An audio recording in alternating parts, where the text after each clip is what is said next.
Kali ini saya akan membawakan cerita komik yang berjudul I Can Summon God. Cerita ini berkisah, Qin Jun awalnya adalah 996 hewan sosial, tetapi dia secara tidak sengaja menyeberang untuk menjadi pangeran yang diturunkan pangkatnya. Untungnya, Tuhan tidak membiarkan Qin Jun putus asa dan mengaktifkan sistem pemanggilan mitos. Semua karakter dalam mitologi dapat dipanggil. Raja Kera, mengguncang gunung dan sungai dengan satu tongkat. Kewaskitaan dan telinga, wawasan tentang dunia. Buddha Tathagata memegang negara Buddha di telapak tangannya, dan tidak ada yang bisa melarikan diri. Di dunia para dewa dan iblis ini, lihat bagaimana Qin Jun adalah kaisar dewa terkuat.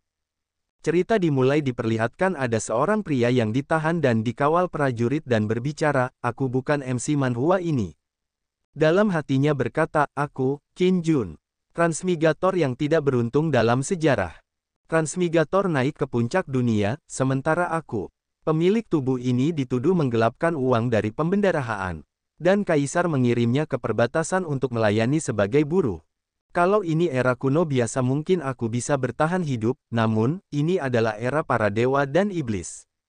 Dan aku, hanya berada pada lapisan kedua kondensasi Qi, sialnya pengawalku berada di lapisan keempat kondensasi Qi. Hah, kenapa mendadak berhenti? Dan tiba-tiba pengawalnya membuka kandang penjara dan berkata, tempat ini sangat jauh dari ibu kota kekaisaran, Master bilang kita bisa melakukan apapun yang kita inginkan. Tangan penjaga itu meraih baju Qin Jun dan melemparkannya ke tanah.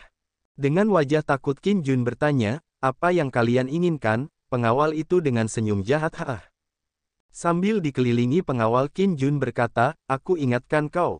Membunuh pangeran adalah kejahatan besar. Jika ayahku mengetahuinya, kalian tidak akan selamat. Pengawal itu malah memukul pipi Qin Jun dan berkata, kau hanyalah seorang sampah. Apakah kau berpikir kau masih seorang pangeran yang gagah dan perkasa? Hahaha, lihatlah sampah ini, bahkan kultivasinya tidak sebaik kita.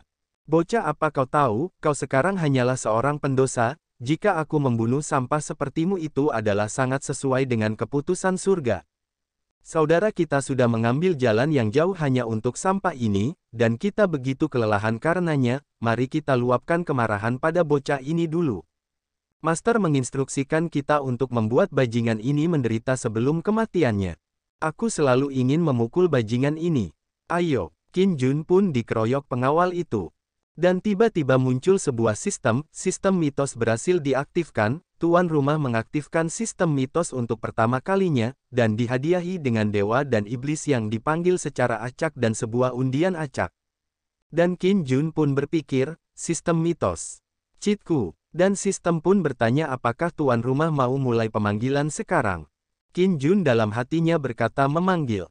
Sistem pun merespon, memuali pemanggilan dewa dan iblis secara acak. Dewa dan iblis macam apa yang didapatkan tergantung pada keberuntungan. Para perampok itu tersenyum bahagia setelah menghajat Qin Jun, dan Qin Jun bergumam, tidak peduli macam apa yang aku panggil setidaknya bisa membunuh para bajingan ini. Pengawal itu sangat merajalela dan masternya menyuruhnya untuk segera membunuh Qin Jun dan mulai mencekik lehernya sambil tertawa. Qin Jun pun hampir mati dan kesadaran mulai menghilang dan berpikir di mana panggilanku, kenapa belum ada pergerakan. Saat Qin Jun hampir mati tiba-tiba muncul seorang wanita yang tertawa dan mengagetkan pengawal, ada seorang di langit. Ternyata itu adalah panggilan yang ditunggu wanita rubah. Wanita rubah itu menyerang dua orang pengawal dengan ekornya sampai terpental mundur jauh, dan sisa dua pengawalnya yang berdiri kebingungan. Dan Qin Jun dihampiri wanita rumah sambil berkata dalam hati, aku selamat. Dan sistem muncul lagi dan berkata selamat tuan rumah atas kemenangannya siluman ekor rubah daji. Heh, kalian banyak keberanian. Bukannya takut? Pengawal itu malah ngiler melihat wajah cantik Sudaji. Qin Jun berpikir, itu beneran Sudaji, beneran. Sudaji berkata, tuanku, jangan takut, selama aku di sini, tidak akan ada yang bisa melukaimu. Qin Jun berpikir, Sudaji layak dipanggil bencana bagi orang-orang, dan dengan wajah mesum berkata, tubuh ini, aku sangat menyukainya. Dengan wajah bonyok, pengawal itu berkata, berani sekali.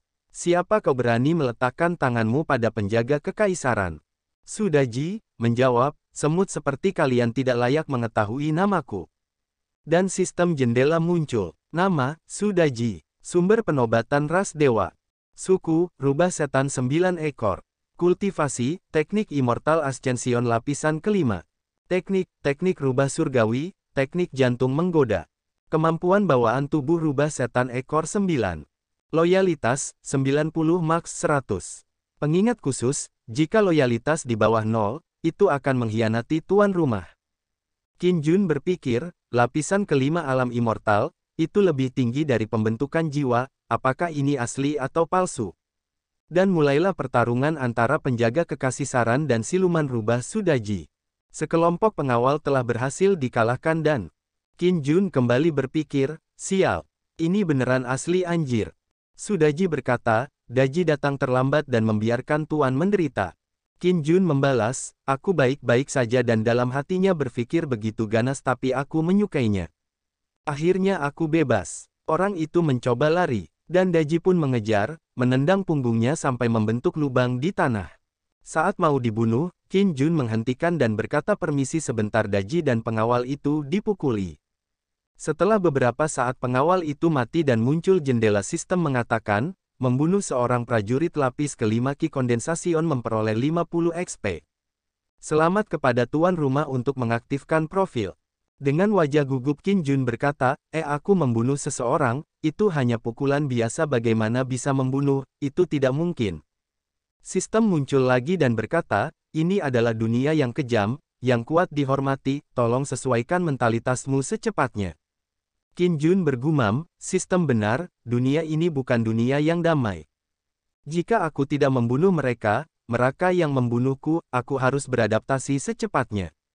Jendela status muncul, tuan rumah Qin Jun, ras, manusia, kultivasi kondensasi Ki level 2, 150/200 XP. Garis keturunan tidak ada, kemampuan bawaan tidak ada, teknik kondensasi Ki peringkat menengah biasa, memanggil dewa dan iblis, Daji. Qin Jun berpikir, kenapa isi seperti game online, dunia ini tidak palsu bukan? Sistem menjawab, jangan pikirkan itu, hanya karena tuan rumah datang dari abad 21 di bumi, sehingga sistem mengadopsi cara data permainan di bumi. Qin Jun bergumam, pemanggilan dewa dan iblis seperti game mode.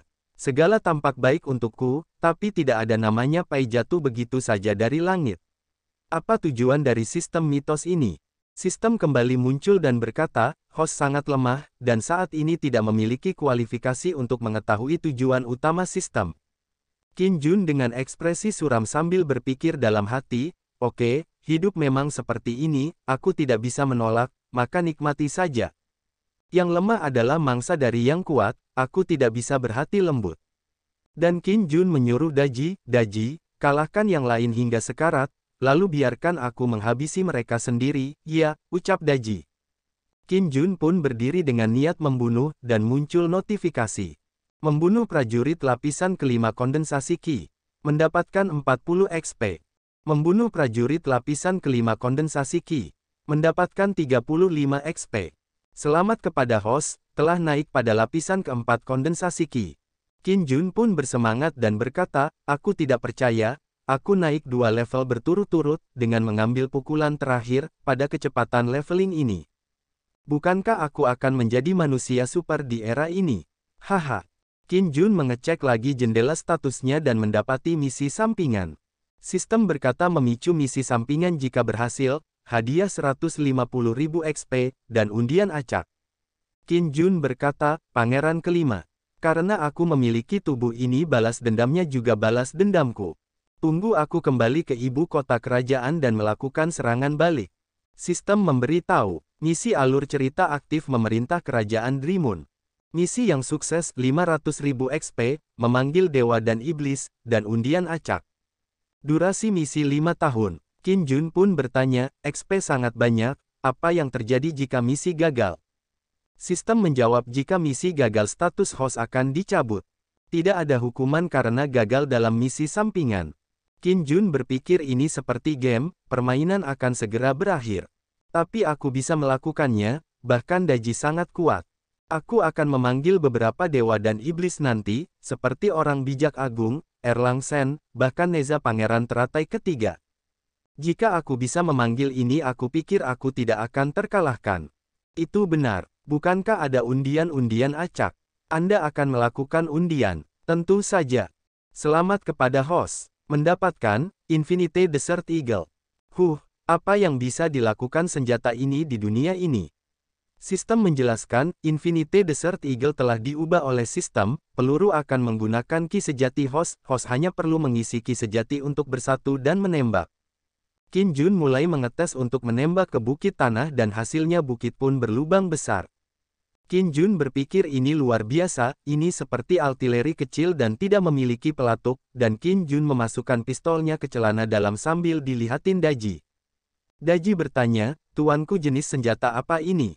Kekuatannya sepenuhnya di tingkat atas kelas kuning. Qin Jun menjawab senjata ini disebut Desert Eagle. Desert Eagle, apa ini juga tombak? Kenapa pendek tuanku? Pistol ini tidak sama seperti yang kau pikirkan. Aku hampir mengajarinya salah, ini baru pertama kalinya Daji melihat senjata semacam ini. Tuanku, kemana kita akan pergi? Ayo cari tempat kita untuk mandi. Malam pun tiba, Daji dan Qin Jun sedang berjalan mencari tempat untuk mandi.